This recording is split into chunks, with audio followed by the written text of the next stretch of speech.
इस वक्त Javed Latif news conference कर रहे हैं, आपको बराह रास्त लिए चलते हैं। पाकिस्तान के अंदर अंधेरे थे, पाकिस्तान के अंदर महंगाई थी, पाकिस्तान के अंदर कर्जों की जो एक लंबी लाइन थी और कोई डेवलपमेंट नहीं थी, पाकिस्तान एक खंडर बन गया था। उस चैलेंज को कबूल करके हमने दिखाया। उस वक्त के रिजर्व जब हमने 2013 में हुकूमत संभाली क्या थे और 2018 में जब हुकूमत छोड़ी उस वक्त हम रिजर्व क्या छोड़ के गए, ये सब कौम के सामने है। मगर मैं ये जरूर कहना चाहता हूं कि 2023 के आने वाले इंतखाबात हैं, इनमें कौम को जो हम देख रहे हैं, जो उनकी उम्मीद नवाज शरीफ से बंधी है, हम इंशाअल्लाह ताला उसको मायूस नहीं होने देंगे। इंशाअल्लाह नवाज शरीफ की क़यादत में और नवाज शरीफ जो चौथी दफा प्राइम मिनिस्टर बनने जा रहे हैं, दुनिया की कोई ताकत उसके कर्म के बाद नहीं रोक सकती नवाज शरीफ को चौथी दफा वजीर आजम बनने से, इसलिए कि अवाम उसके साथ खड़े हैं। तो नवाज शरीफ आते 1.5-2 साल के अंदर अंदर सी पैक का मंसूबा पाया तकमील को पहुंचा के उससे जो आमदन पाकिस्तान को हासिल होगी, उससे खुशहाली आएगी पाकिस्तान के अंदर। तो मैं ये अर्ज करना चाहता हूं कि आज के वक्त का प्राइम मिनिस्टर 2 दफा कह चुका है कि एक अदारे और उसके सरबराह चीफ के खिलाफ बगावत की साजिश हो चुकी। बगावत की जो मनसूबाबंदी साजिश हुई वो बेनकाब हुई 9-10 मई को। मगर मैं ये पूछना चाहता हूं कि क्या जुल्फकार अली भुट्टो के खिलाफ आलमी कुव्वतों की जो साजिश थी उसको स्क्रीन से हटाने और उस वक्त जो सहूलतकारी पाकिस्तान के अंदर से, जो मोरे अंदर से पाकिस्तान के जिन्होंने खुद को पेश किया बेनजीर भुट्टो के कत्ल पे, जो आलमी साजिश और मकामी मोहरे इस्तेमाल हुए, इसी तरह नवाज शरीफ को हाईजैकर बनाकर जब उसने पाकिस्तान के दिफा को नाकाबिले तस्खीर बनाया और उसके बाद तीसरी दफा जब नवाज शरीफ ने पाकिस्तान को सी पैक का तोहफा दिया तो उस वक्त दुनिया कह रही थी, अगर किसी के कान बंद थे तो मैं उसका तो कुछ कह नहीं सकता, आंखें खुली थी सबकी, सब जानते थे, सब कह रहे थे नवाज शरीफ को भी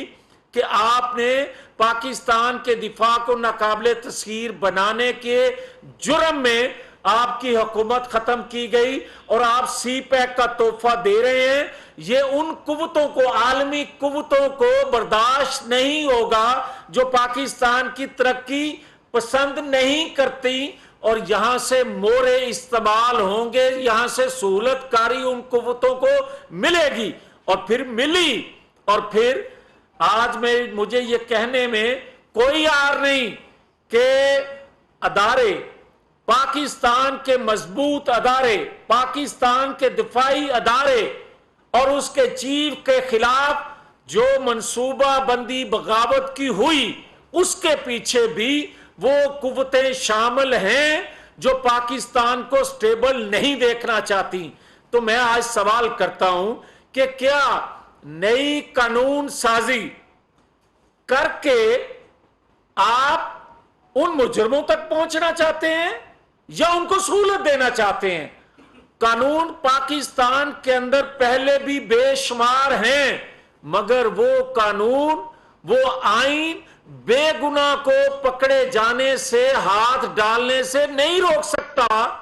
तो मुझे आज कोई ये बताए कि क्या एक साबित शुदा जो मुल्जिम है, मुजरम है, उसको हाथ डालने से कौन सी कुव्वतें रुकावट डाल रही हैं जिसकी वजह से उसको जजिस गेट से भी लेकर जाया जाता है, उसको वो सहूलतें दरखास्त देने पर, इतनी दरखास्तें पाकिस्तान की हिस्ट्री में किसी शख्स ने, किसी जमात ने नहीं दी होंगी जितनी दरखास्तें देने का रिकॉर्ड इसने कायम किया। اور اس پر اس کو فائدہ، اس کو سہولت، اس کو ریلیف دیا گیا. مگر آج کوئی یہ بتائے کہ کیا توشہ خانہ کیس جو ہے وہ سب کے سامنے نہیں ہے؟ اس پہ